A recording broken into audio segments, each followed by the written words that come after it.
Good morning. Please state your name and current profession or appellation.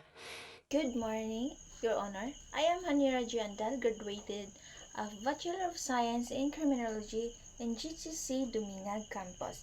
I presently connected with the Provincial Forensic Group Unit as a fingerprint examiner and forensic specialist.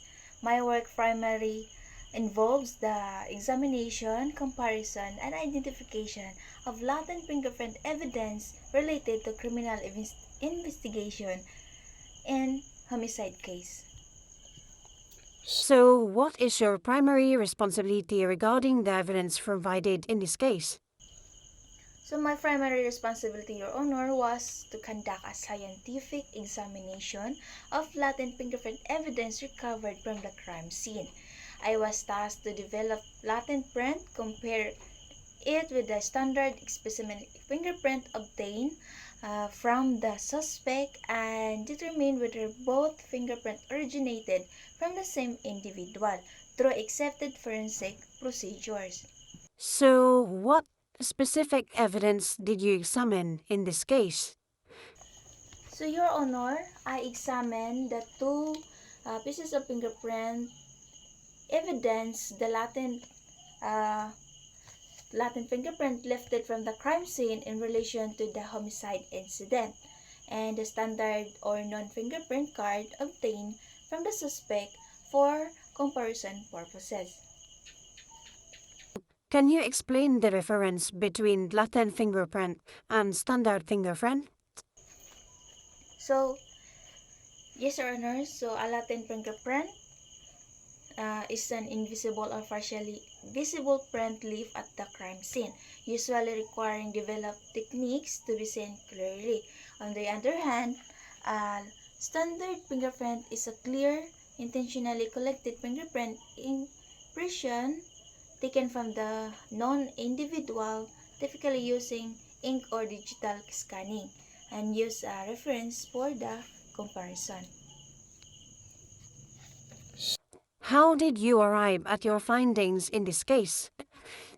Your Honor, I arrived my finding using the ASV method, which stands for analysis, comparison, evaluation, and verification. So first, I conducted the analysis stage where I examined the latent fingerprint uh, for clarity and identifiable ridge characteristic.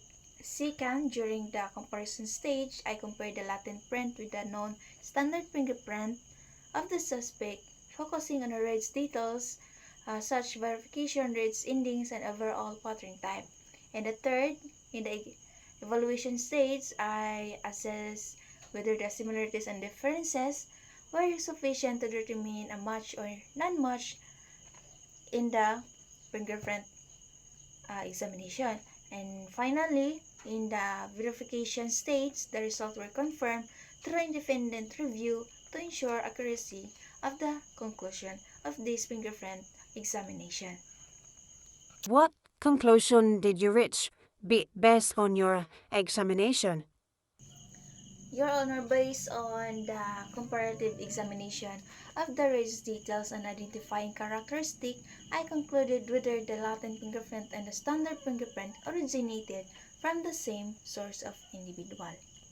So therefore, Your Honor, after conducting the fingerprint examination through the SV method and carefully comparing the latent fingerprint recovered from the homicide crime scene with the standard fingerprint specimen obtained from the suspect, I found sufficient matching rates characteristic to conclude that both fingerprint originated from the same individual. So hence, I respectfully submit my findings before this honorable court as a part of the forensic evidence in this case.